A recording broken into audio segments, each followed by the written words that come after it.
The next battle rope variation that I'm gonna show you is the wave.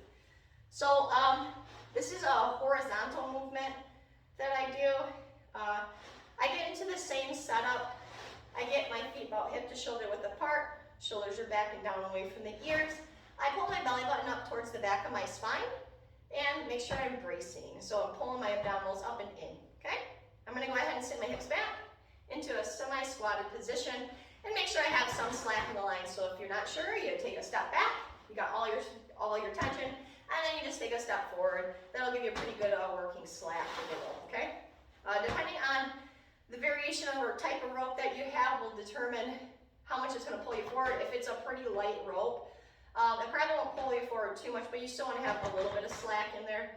If you have one of the ropes that is more of a tube, those ones are gonna be going, so you're gonna have a lot of slack into this. So you could probably be a little bit farther back with it, with less slack, okay?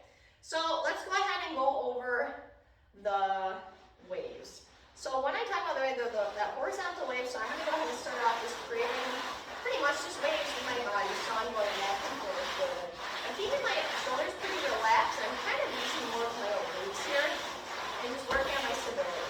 Okay? So I'm creating waves, keeping my shoulders down away from my ears.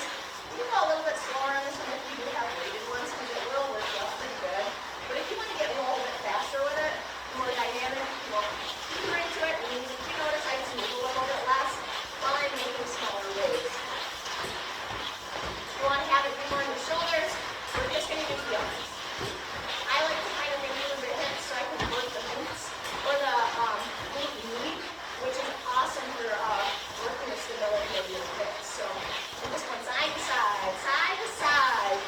And that is the wave movement. And like I said, depending on if your rope is weighted and if it's more of a tube, it will determine on how fast you can go. Mine is about 10 to 50 pound weight grade. So I usually have people go a little bit slower on this one to build up that endurance in the obliques and the core. Okay, so that is the wave battle rope.